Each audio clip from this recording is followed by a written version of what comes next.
Yo tout le monde, j'espère que vous allez bien. Aujourd'hui on se retrouve pour une petite vidéo make-up. Et en fait à la base j'ai voulu vous tourner une vidéo où je maquille avec les produits qui sont un petit peu tendance en ce moment. Et en me baladant sur Sephora je me suis dit mais pourquoi pas vous faire une vidéo où je maquille avec toutes les meilleures ventes Sephora. Alors j'ai pas inventé l'eau chaude, c'est un concept qu'on a déjà vu sur YouTube, mais j'avais envie de tester parce que y a eu des nouveautés, il y a des produits qui sont remontés dans les classements, etc. Donc je me suis dit que ça pouvait être assez intéressant. Et puis j'ai hâte de voir ce que ça va rendre le maquillage une fois terminé avec tous ces produits qui sont censés être au top du top. Donc c'est parti, je vous laisse tout de suite avec la suite. Alors du coup j'ai sélectionné le meilleur produit dans chaque catégorie. Je vous avoue qu'il y a des produits où j'étais assez étonnée, mais pour commencer je vais faire mes sourcils, comme ça va pas abîmer mon teint. Et je vous avoue que je n'avais pas les produits qui étaient dans le top du classement. Je crois que c'était les gels à sourcils, les Benefit. Mais je me suis dit que je pouvais faire mes sourcils avec celle de chez Got2b parce que c'est un produit qu'on a vu passer partout. Donc je pense qu'il peut faire partie des meilleures ventes même si c'est pas sur Sephora. Donc c'est le gel comme ceci. Et puis moi je fais mes sourcils avec. J'en prends un peu sur le dos de ma main. Je brosse mes sourcils pour enlever tous les excédents de crème, tout ce qu'on peut avoir dedans. Et je prends mon goupillon et je le tourne en fait tout simplement dans le gel. Et une fois qu'il est bien imbibé, je viens tout simplement imbiber mon sourcil. J'aime bien le faire à contresens du poil, comme ça je trouve que ça en met vraiment partout. Une fois que mon sourcil est bien imbibé, je viens tout simplement le plaquer dans la position où je veux le mettre.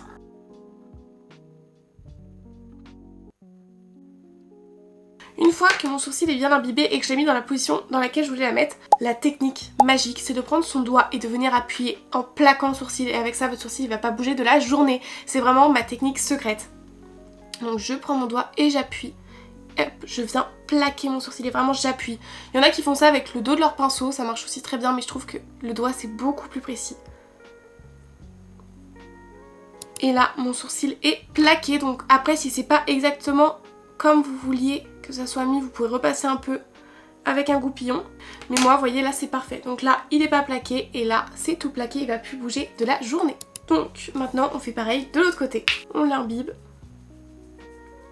Une fois que c'est bien imbibé, je viens le plaquer. Et une fois que ça c'est fait, je prends mon doigt et j'appuie bien. Vraiment, appuyez bien, on n'hésite pas. Petite finition au goupillon. Et voilà, mes sourcils sont plaqués et là ils ne vont pas bouger de la journée. Ça c'est vraiment mon astuce préférée. Après vous voyez moi je me prends pas trop la tête pour les faire, c'est vraiment du classico-classique. Mais pour moi c'est vraiment la meilleure technique et c'est vraiment la technique avec laquelle ils tiennent le mieux. J'ai pas de gel fixateur qui les tienne aussi bien que cette technique là. Après la technique du doigt je vous avoue que je la fais aussi avec les autres gels fixateurs, ça permet vraiment de fixer le sourcil. Par contre moi je vous conseille de prendre un petit coton-tige imbibé et de venir retirer autour tous les excédents de gel qu'on peut avoir pour éviter de fausser notre teint. Donc voilà, maintenant que ça c'est fait, on va pouvoir passer à l'anti-cerne. Et alors là j'étais assez surprise, je vous avoue. J'aurais pu mettre ma main à couper, que ce soit l'anti-cerne de chez Too Faced, et au final pas du tout. C'était l'anti-cerne de chez Huda Beauty. Alors il est incroyable, je l'adore, mais je m'attendais pas à ce que ce soit lui qui soit vraiment dans le top 1. Donc si jamais vous le connaissez pas, c'est le faux filter concealer de chez Huda Beauty qui se présente donc comme ceci. Moi maintenant c'est un anti-cerne que je connais bien et si vous me suivez vous aussi. Il coûte 32 € et à l'intérieur on a 9 ml. C'est un anti-cerne qui est censé être lumineux et mat avec une couvrance moyenne modulable et je vous avoue que la couvrance est vraiment pas mal du tout. Elle peut même être totale si vous en mettez un petit peu plus. Donc sur Sephora il avait 608 avis, donc c'était je crois celui avec le plus grand nombre d'avis au niveau des anti-cernes et c'était celui qui avait aussi la meilleure note puisqu'il avait 4,7 étoiles. C'est vrai qu'il faut faire attention quand on regarde les produits les mieux notés parce que ça se tombe, ils vont vous mettre en top 1 un produit qui a seulement je sais pas moi 20 avis 5 étoiles, mais à côté vous allez avoir des produits à plus de 100 avis et là ça va être beaucoup plus intéressant à regarder. Là pour 608 avis, 4,7 étoiles sur 5, c'est énorme. Moi comme je vous le disais c'est un anti-cerne que je connais très bien. Je vais venir en appliquer comme ça, je pense que c'est largement suffisant. Et si ça vous intéresse, j'ai la teinte Meringue 2.1N. C'est un anti-cerne que je vais venir appliquer à la Beauty Blender bien évidemment. Ce que j'adore avec cet anti-cerne là, c'est qu'il s'estompe super bien et je pense que vous le voyez. Là la teinte est peut-être un petit peu claire pour moi parce qu'on a pris un peu des couleurs avec l'été, mais je vous assure que c'est la teinte parfaite. Vu que je suis pas du tout le genre à mettre du fond de teint, j'hésite pas à descendre un petit peu plus bas l'anti-cerne. Et je pense que niveau couvrance, j'ai rien à dire, ça parle tout seul. Ça, on pourra vraiment pas lui retirer. C'est un anti-cerne qui tient super bien et je pense que c'est ce qu'elle entendait par un fini mat lumineux, c'est qu'il va vraiment venir s'agripper sur le visage mais il vient pas du tout assécher et ça c'est vraiment top, moi c'est vraiment ce que je recherche. Donc voilà, rien à dire franchement, on voit plus du tout mes cernes, alors là je peux paraître un petit peu blanche mais on va venir corriger ça avec le bronzer tout à l'heure, mais je pense que vous le voyez c'est super bien fondu à mon teint, il n'y a pas du tout d'effet matière, il est très couvrant, donc pour le coup c'est vrai que moi aussi je lui mettrais une très bonne note. Après bien évidemment c'est pas l'anti-cerne le plus invisible sur ma peau mais ça va forcément avec la forte couvrance, mais franchement il est parfait. Faut se mettre dans la tête qu'on peut bien évidemment pas avoir le même rendu qu'avec un anti-cerne de chez Glowish ou une bébé crème où là on peut vraiment avoir cet aspect naturel, zéro effet matière sur la peau, mais là on a quelque chose avec une très forte couvrance, l'effet matière est assez léger mais on peut pas dire que vous n'avez pas de maquillage sur le teint. Ça il faut se le mettre dans la tête, on peut pas croire tout ce qu'on voit sur les réseaux sociaux, le teint n'est pas forcément lisse, flouté, invisible, mais rien de choquant, c'est tout à fait normal. Là vous voyez mon teint, moi je le trouve très beau comme ça, enfin avec un petit peu plus de bronzer et de blush parce que là je suis un petit peu pâle. Mais je veux dire, j'ai pas un gros effet matière, ça coûte pas, ça sèche pas, quoi que ce soit. C'est très beau. Bref. Continuons avec le bronzer et là pour le coup je n'étais pas étonnée, on est sur un bronzer stick et c'est bien évidemment celui de chez Rare Beauty, son bronzer stick qu'on a entendu parler partout et c'est vrai qu'il est super bien, donc c'est celui qui a la meilleure note sur Sephora. Donc c'est ce bronzer stick là de chez Rare Beauty qui coûte 31 €. À l'intérieur on retrouve 7 grammes, c'est un stick qui est censé être très fondant, on est limite sur de la crème liquide pour se donner un effet naturel. Je crois que Selena Gomez parle d'un fini de seconde peau avec une texture très légère mais qui va vraiment venir tenir toute la journée et c'est vrai que moi je l'adore, il est super bien. Donc sur Sephora il avait 226 avis et je crois que c'était aussi le bronzer avec le plus d'avis et aussi la meilleure note puisqu'on est encore une fois sur 4,7 étoiles sur 5, ce qui est pas mal du tout. Alors vous pouvez venir l'appliquer en le posant directement sur votre visage, franchement pour le coup il fait pas trop de marque parce qu'il est très crémeux, mais moi j'aime bien aussi le prélever au pinceau et venir l'appliquer sur mes joues. On n'oublie pas, le bronzer on l'applique en haut, pas trop bas, sinon ça va pas du tout rendre l'effet escompté et je viens tapoter. Donc j'en mets pas trop parce que j'aime bien aussi quand c'est assez naturel, mais vous voyez il marque très bien. Je l'applique au pinceau, vous savez un pinceau assez fluffy comme ça et il n'y a pas du tout de problème, ils font super bien, ils s'étalent super bien, pour le coup moi je l'adore. C'est le genre de bronzer avec lequel vous pourriez difficilement vous louper. Et voilà, vous voyez ça m'a vraiment pas pris beaucoup de temps et là il est archi bien fondu dans mon teint, il s'est bien mélangé avec l'anti-cerne. Je trouve ça super beau et puis on voit bien la différence. Là j'ai le produit, là je l'ai pas, j'ai vraiment meilleure mine de ce côté là. Donc je vais venir faire exactement la même chose de l'autre côté. Et on tapote. Sur notre joue maintenant. Bon là je vous avoue qu'encore une fois ça va être un maquillage juste pour une vidéo et que je vais être trop dégoûtée parce que déjà là je trouve que mon teint est déjà très beau. Mais il faisait beaucoup trop chaud pour se maquiller aujourd'hui, là il est 18h20, il fait encore très chaud mais j'ai l'impression que c'est le seul moment où je peux respirer et me maquiller. Ça me prend tellement peu de temps, ça c'est un produit le matin vous pouvez l'appliquer facilement sans vous louper donc je trouve que c'est vraiment les top des produits à avoir chez soi. Et voilà, ça y est, c'est fait. Je sais pas ce que vous en pensez mais je trouve que tout de suite j'ai meilleure mine, j'ai l'air un petit peu moins blanche et pourtant on n'a pas encore mis le blush. Mais là j'adore, enfin on dirait que j'ai pris un peu le soleil, c'est trop beau. Cette teinte là en plus, la Bright Side, elle est incroyable pour les peaux pâles comme moi, il n'y a pas de sous-ton trop orangé, rouge, etc. C'est vraiment très joli. Donc je vous la recommande vraiment. Je trouve que c'est un produit qui vaut sa hype et qui vaut sa note sur Sephora. Maintenant on va passer au blush et alors là j'étais complètement surprise. Vraiment très étonnée, très étonnée. Puisque ce sont les nouveaux blushs de chez Huda Beauty. Les blush filter, donc dans la même gamme que l'anti-cerne. Moi je vous avoue que je m'attendais à ce que ce soit les blushs de chez Rare Beauty. Et au final pas du tout, c'était ceux-là. Et pourtant ils sont sortis il y a si peu de temps que ça me paraît bizarre, il y avait 577 avis. C'est énorme non? Ou alors tout le monde s'est jeté dessus et tout le monde a mis des avis, je sais pas. Et du coup c'était 4,9 étoiles, donc c'était quasiment 5 sur 5. Alors écoutez, moi je suis super contente parce qu'il me semble que je vous les ai jamais testés en vidéo, à part en short et sur TikTok. Mais ça va être l'occasion, mais du coup j'étais assez surprise. Du coup ce sont des petits blushs qui se présentent comme ceci, ce sont des petits blushs liquides qui sont censés être très simples d'utilisation avec un fini assez naturel, un fini filtré, d'où les blush filter. Pour ça, je l'applique moi directement sur ma joue et avec un pinceau souple, j'étale et vous verrez que ça marche très bien. Par contre, à l'intérieur, on a 4,5 ml, donc c'est 28 €, c'est le même prix que les blushs Rare Beauty, mais pourtant à l'intérieur, on en a beaucoup moins. C'est une couleur assez légère parce que moi, du coup, c'est la teinte Coton Candy qui est un petit rose bébé. Mais si vous n'êtes pas à l'aise avec les blushs liquides, vous verrez, ils sont super bien. Parce que du coup vous pouvez pas trop vous louper, ils sont assez pigmentés pour qu'on puisse les voir, je pense que vous voyez avec et sans, mais ils s'estompent très facilement, ils sont assez naturels, donc sur ça c'est plutôt cool. Donc voilà, pareil, ça m'a vraiment pas mis longtemps à être estompé, donc là on va pouvoir faire pareil de l'autre côté. Bon après c'est vrai que moi en plus j'en mets quand même pas mal, mais vous pouvez en mettre moins si vous voulez un fini encore plus naturel, mais vu qu'après on va poudrer je sais que ça va un petit peu s'estomper. Alors par contre je trouve que c'est bon à savoir, on n'est pas du tout sur des finis mat, il y a des micro-perles à l'intérieur pour un fini lumineux. Et voilà, du coup en quelques coups de pinceau c'est fait. Donc en tout cas ce sont vraiment des très très bons blushs. Moi je sais que depuis que je l'ai, j'adore l'utiliser, j'adore la couleur, cet effet un petit peu naturel, lumineux, etc.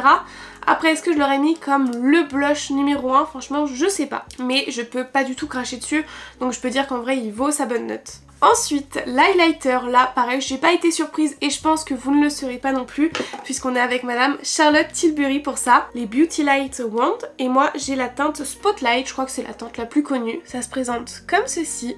À l'intérieur on a 12 ml et ça coûte 42 €, donc c'est vrai que c'est pas donné. Après c'est un highlighter, on a vraiment pas besoin d'en mettre beaucoup, il est très lumineux, je pense que vous l'avez vu passer. Et c'est un petit embout mousse comme ceci. Bon je vous avoue moi il est un petit peu cracra. Je l'ai utilisé et ça, bon bah, ça se salit très très vite. Donc c'est un highlighter liquide qui est censé avoir des reflets très intenses et ça franchement je n'en doute pas. Mais vous le savez sûrement, moi c'est pas du tout mon highlighter préféré. Je l'utilise d'ailleurs très très rarement et pourtant j'adore les produits de chez Charlotte Tilbury. On va le poser directement. Je pense que vous voyez le glow, hein. Sur ça on pourra pas lui retirer. Mais pour moi le bémol avec cet highlighter là c'est qu'il est très très compliqué à travailler et que les petites paillettes à l'intérieur sont un peu trop intenses à mon goût. Bon j'en ai peut-être mis trop, là du coup je vais galérer à estomper. En fait c'est un highlighter qui tient très très bien mais qui sèche très rapidement, alors du coup si vous ne l'estompez pas dans la seconde où vous l'appliquez, vous allez vous retrouver avec des taches et ça je trouve ça moyen. Après vous voyez là je l'ai estompé directement, il s'est très très bien fondu mais une fois sur deux je rate quoi. Mais par contre, si on arrive à bien l'appliquer, là pour le coup, je touche du bois, j'ai plutôt bien réussi. Vous voyez que c'est un très très bel highlighter qui brille bien. Mais je vous avoue que j'ai un peu du mal à l'utiliser parce que du coup, quand je sors et que mon teint est terminé, je me dis si je loupe, bah je suis foutue quoi. Donc si jamais après vous avez des petits tips pour bien l'appliquer sans problème, n'hésitez pas à me dire en commentaire. Bon voilà, une fois estompé, vous voyez, c'est quand même très très beau. Si vous aimez le glow, vous aimerez forcément. Mais je vous avoue que moi je vous avais présenté celui de chez Tarte et j'ai l'impression qu'il brille tout autant et qu'il est beaucoup plus simple d'utilisation. Donc après c'est à vous de voir. Mais après non, je vais pas cracher dessus non plus. Mais je sais pas si je lui aurais mis voilà, une aussi bonne note ou si je l'aurais mis dans le classement. Et d'ailleurs je sais plus si je vous l'avais dit, mais sur le site Sephora il y a 580 avis pour ce produit là. Et il a 4,5 étoiles. Moi je pense que je lui aurais plutôt mis un 3,5 et 4, allez, quand comme aujourd'hui il s'estompe bien. Mais non, c'est pas mon produit chouchou. Ensuite, on n'a plus qu'à poudrer notre teint et ça je vous avoue que c'était la poudre Easy Bake and Snatch de chez Huda Beauty. Elle avait 500 et quelques avis, de très très bonnes étoiles, mais je trouve que je vous en ai un petit peu trop parlé parce que c'est une poudre que j'aime beaucoup et je me suis dit pourquoi pas utiliser en vidéo YouTube la nouvelle de chez Rare Beauty, donc la poudre de finition teintée. Je l'avais testée en short mais je voulais pas tester en vidéo, donc je me suis dit que c'était peut-être le moment. C'est une poudre qui coûte 33 € et à l'intérieur on a 8 grammes, donc niveau gamme de prix franchement c'est pas ridicule, c'est ce qu'on retrouve dans les marques comme Fenty Beauty et Huda Beauty. Et donc c'est une poudre qui se présente comme ceci et qui est censée avoir un effet assez naturel qui va venir flouter et lisser la peau. Pour l'avoir testée, je vous avoue qu'elle tient sa promesse, elle est hyper légère, donc elle va pas du tout marquer le contour de l'œil et ça c'est top. Et elle vient vraiment lisser et flouter les pores, après j'en ai pas beaucoup, mais je vous avoue qu'il y a un petit effet filtre quand je la mets que j'aime bien. Donc ça, vous le savez maintenant, comme toutes les poudres, je prends ma petite houppette, j'en prélève et je vais venir tapoter mon contour de l'œil. Je pense que vous voyez qu'elle a bien matifié mon teint mais sans avoir perdu cet effet naturel ou avoir vraiment matifié, asséché mon teint, c'est pas du tout le cas. J'adore l'effet qu'elle fait. Donc vous voyez là c'est pas du tout poudré, là c'est poudré, il y a cet effet naturel, il n'y a pas du tout d'effet matière. Pourtant mon make-up va tenir toute la journée grâce à elle et ça va pas bouger. Donc je viens faire pareil de l'autre côté. Je viens matifier un peu mon front pour pas que ça brille. Et voilà. Je sais pas ce que vous en pensez mais moi j'adore le rendu. Mon contour de l'œil n'est pas du tout marqué, j'ai gardé cet effet naturel, c'est léger, vous voyez même mon front là du coup il n'y a plus de grosse brillance et pourtant on n'a pas de sécheresse, on n'a pas cet effet peau figée, pas du tout. Donc ça c'est une très très bonne poudre et moi si je pouvais lui mettre une note je lui mettrais 5 sur 5. Mais sinon bien évidemment celle de chez Huda Beauty est tout aussi bien mais je la trouve pas aussi naturelle sur la peau que celle de chez Rare Beauty. Franchement je sais pas ce que vous en pensez vous mais là je trouve mon teint très très beau, assez uniforme, tout s'est bien fondu ensemble. Mais on va venir bien évidemment mettre un spray fixateur, ça va venir faire tenir votre make-up encore plus longtemps. Et ça va aussi permettre à toutes vos matières sur le visage de venir se fondre entre elles et de donner un aspect encore plus naturel. Des fois on a un make-up qui va pas être très très homogène, vous allez voir qu'en mettant du spray fixateur tout va venir se fondre ensemble et c'est beaucoup mieux. Et pour ça j'ai pas été étonnée, il y en avait deux qui revenaient, c'était celui de chez Sephora Collection mais au top du top, c'était bien évidemment celui de chez Charlotte Tilbury. Donc moi je l'ai en format voyage et c'était celui format voyage d'ailleurs qui avait la meilleure note et le plus d'avis. Je pense que tout le monde s'est laissé tenter par le format voyage avant de tester le grand format parce que c'est du Charlotte Tilbury, c'est pas donné. Le format voyage à l'intérieur, on a 34 ml. Je vous avoue que pour tester c'est pas mal du tout. Moi ça fait un bon petit bout de temps que je l'ai.